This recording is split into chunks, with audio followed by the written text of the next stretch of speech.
Welcome students. आज आप मेरे साथ डॉक्टर अलका मैनी के साथ पढ़ेंगे class 6 subject science chapter number 2 और चैप्टर का नेम है कंपोनेंट्स ऑफ फूड यानी भोजन के मुख्य अवयव।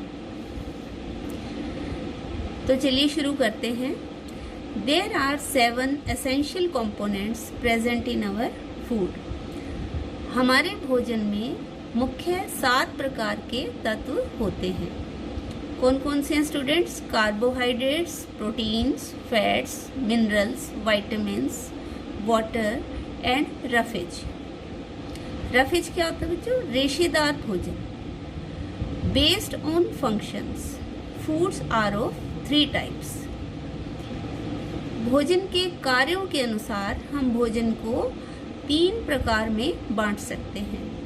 फर्स्ट वन है एनर्जी गिविंग फूड यानी ऊर्जा देने वाला भोजन। कौन से है वो? Carbohydrates and fats.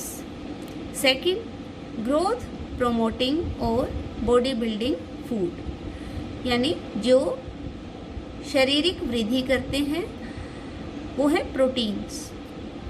Protective food रक्षात्मक भोजन, मिनरल्स एंड विटामिन्स, खनिज और विभिन्न प्रकार के विटामिन्स। इस तरह से आप टेबल भी बना सकते हो। Food is of 3 types. Number 1 energy giving foods, body building foods and protective foods.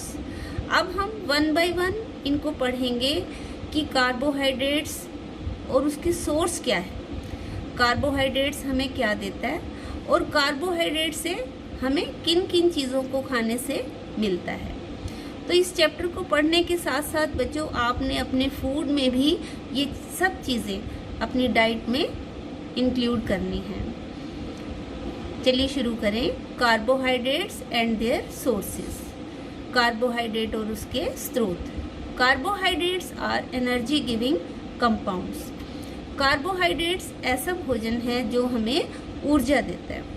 किस किस से मिलेगा हमें ये?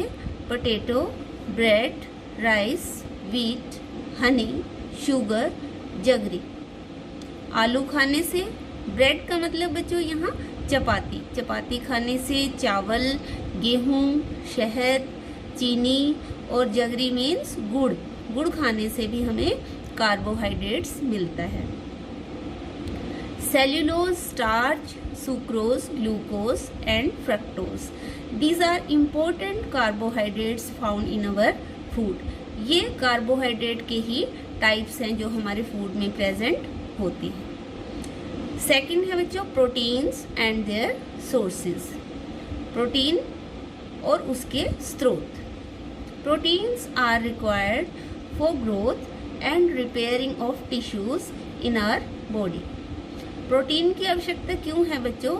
कि वृद्धि के लिए और जो हमारे शरीर में अंदर टिश्यूज, कोशिकाएं, ऊतक जो टूट फूट होती है उसकी रिपेयर करने के लिए। They also help in building new tissues. और जैसे जैसे हमारी वृद्धि होती है तो नए टिश्यूज का निर्माण होता है, वो करने में भी प्रोटीन हेल्प करता है।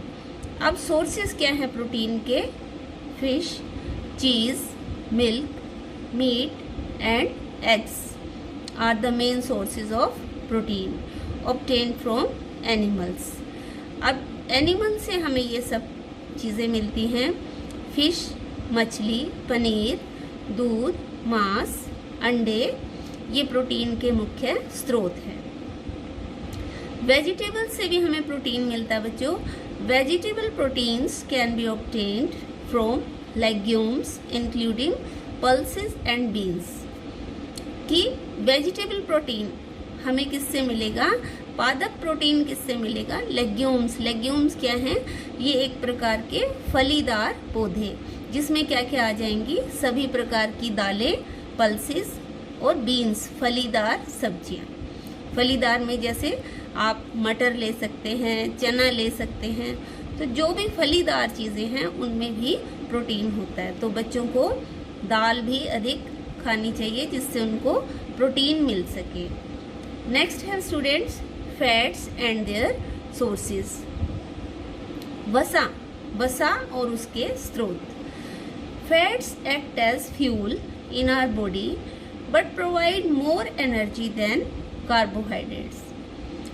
वसा जो है वो एक तरह से हमारे शरीर में ईंधन का कार्य करती है और ये कार्बोहाइड्रेट की तुलना में अधिक ऊर्जा प्रदान करती है। Fats are obtained from plants और एनिमल्स। फैट्स भी हमें पौधों से भी मिल सकता है और पशुओं से भी, सच एज बटर, चीज, नट्स, मीट, वेजिटेबल ऑयल्स। तो एनिमल से हमें जो फैट्स मिलेंगे वो क्या है बच्चों? बटर, मक्खन, पनीर, घी, मीट, मांस, ये हमें एनिमल फैट्स मिला। और प्लांट से क्या मिला बच्चों? नट्स। नट्स में आप जैसे मूंगफली, बादाम, काजू, ये सब आप खाते हैं। और वेजिटेबल ऑयल्स, वनस्पति तेल। वनस्पति तेल कौन से हो बच्चों? Groundnut oil, coconut oil, mustard oil, जैसे कि मूंगफली का तेल, नारियल का तेल और सरसों का तेल। ये हम अपने भोजन में किसी न किसी रूप में ज़रूर लेते हैं। Excessive deposition of fats in is harmful for our body. Excessive means अत्यधिक मात्रा में, डेपोजिशन इकट्ठा हो जाना, जमा हो जाना, फैट्स का, वसा का। हमारे शरीर में अत्यधिक मात्रा में वसा का इकट्ठा हो जाना बहुत नुकसानदायक है। तो हमें हर चीज़ जो है वो संतुलित मात्रा में लेनी चाहिए। नेक्स्ट है मिनरल्स एंड देयर सोर्सेस, खनिज और उनके स्रोत। Minerals are needed by our body in small quantity. ये जो खनिज होते हैं इनकी हमारे शरीर में बहुत कम मात्रा में आवश्यकता होती है।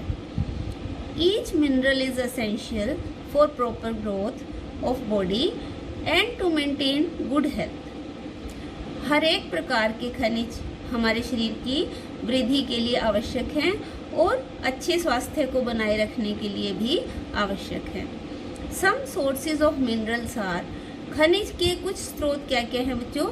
Milk, cheese, green leafy vegetables, pulses, meat and eggs. यानी हमें खनिज किससे मिलेंगे? दूध, पनीर, हरी पत्तेदार सब्जियां, दालें, मांस और अंडे। तो आप वेजिटेरियन हैं या नॉन वेजिटेरियन, तो आपके पास दोनों ही ऑप्शन है। हर चीज़ आपको वेजिटेरियन फूड में भी मिलेगी और नॉन वेजिटेरियन में भी। विटामिन्स एंड देयर सोर्सेज, तो विटामिन्स और उनके स्रोत क्या है? Vitamins are required by our body in very small quantity. जैसे मिनरल्स भी बहुत कम मात्रा में आवश्यक हैं, उसी तरह विटामिन्स भी हमारे शरीर को बहुत कम मात्रा में उनकी आवश्यकता होती है। Vitamins help in keeping our bones, teeth, gum and eyes healthy. अनेक प्रकार के विटामिन खाने से हमारी हड्डियां, दांत, मसूड़े और आंखें स्वस्थ रहती हैं। Some sources of vitamins are green leafy vegetables, fruits, milk, eggs and cheese. तो विटामिन के मुख्य स्रोत क्या हैं बच्चों? हरी पत्तेदार सब्जियां, फल, दूध, अंडे और पनीर। नेक्स्ट है students roughage and it's sources. Roughage is essential for proper functioning of digestive system and prevent constipation. यानी जो रुक्षांश हैं, रेशेदार पदार्थ हैं, वो हमारे पाचन तंत्र की क्रिया को ठीक रखते हैं और कब्ज आदि होने से बचाते हैं। Vegetables, fruits, beans and cereals are some sources of roughage. तो फाइबर वाली जो चीज़ें हमने खानी है उसके लिए क्या क्या ज़रूरी है बच्चों? वेजिटेबल्स, सब्जियां, फल, दालें, अनाज। Next water. Our body requires a large quantity 2 to 3 litres of water daily. हमारे शरीर को बहुत अधिक मात्रा में पानी की आवश्यकता होती है। कितनी? लगभग 2 से 3 litre. Water helps our body to perform many functions. पानी शरीर के अनेक प्रकार के कार्यों में हमारी हेल्प करता है, जैसे डाइजेशन, भोजन को पचाने में, एक्सक्रीशन और उत्सर्जन क्रिया में जो वेस्ट मटेरियल है बॉडी से बाहर निकालने के लिए, dissolved waste such as urine and sweat. Sweat means पसीना। Water helps to maintain a constant body temperature. Water एक और मुख्य भूमिका निभाता है, वो क्या कि वो हमारे शरीर का जो तापमान है उसे स्थिर रखता है, बनाए रखता है। न्यूट्रिएंट्स, अब है न्यूट्रिएंट्स। पोषक तत्व क्या होते हैं बच्चों? ये डेफिनेशन आपको आएगी। What are nutrients? The chemical substances required by our body for its proper growth and functioning. वे रासायनिक तत्व जो हमारे शरीर के द्वारा उसकी ग्रोथ के लिए, विकास के लिए और कार्य करने के लिए आवश्यक हों, उन्हें न्यूट्रिएंट्स या पोषक तत्व कहते हैं। बैलेंस्ड डाइट यानी संतुलित आहार। What is a balanced diet? A balanced diet is a diet containing all the essential nutrients in proper amount। संतुलित आहार या संतुलित भोजन वह भोजन है जिसमें सभी प्रकार के पोषक तत्व उचित मात्रा में पाए जाए, ना कोई कम और न ही ज्यादा। Disease occurs due to imbalance in the amount of nutrients taken in our diet। कोई भी रोग क्यों होता है? क्योंकि जब हम पोषक तत्वों को असंतुलित रूप में ग्रहण करते हैं, या कम और या ज्यादा। This can be due to following factors. ये निम्न कारणों से होता है। कोई भी डिजीज क्यों होती है?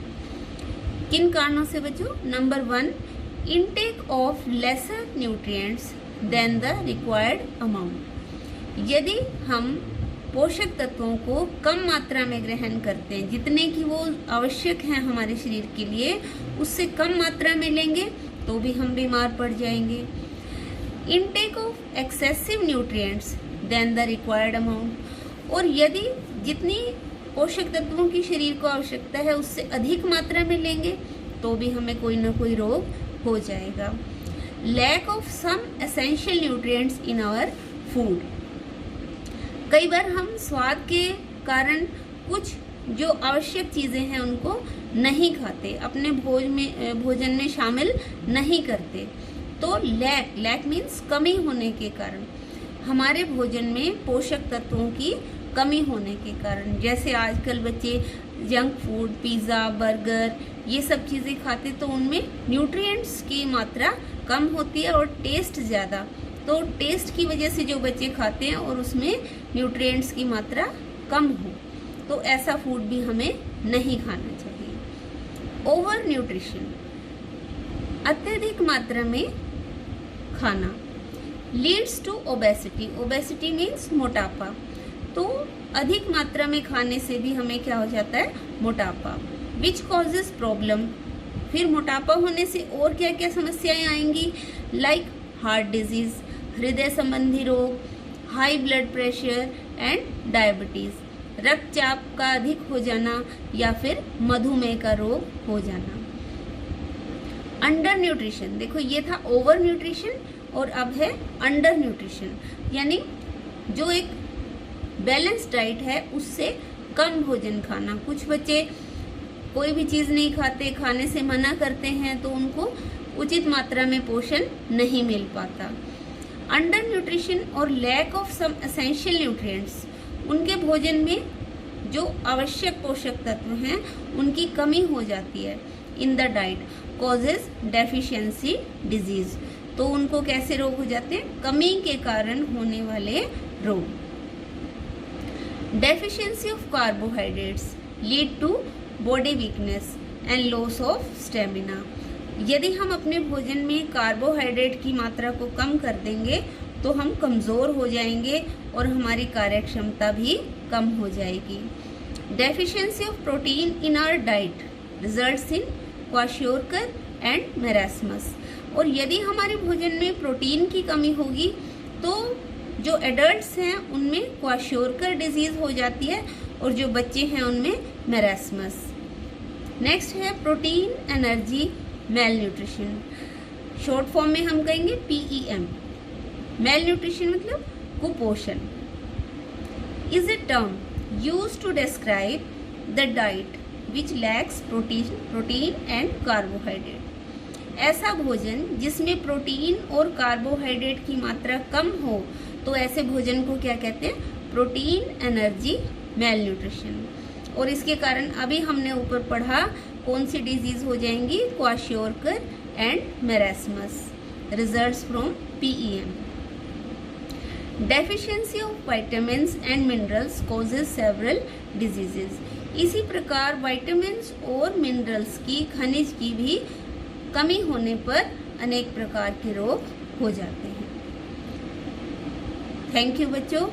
अगर आपको ये चैप्टर समझ आया हो, मेरी वीडियो अच्छी लगी हो तो आप इसे लाइक कीजिए, शेयर कीजिए और सब्सक्राइब कीजिए। Thank you.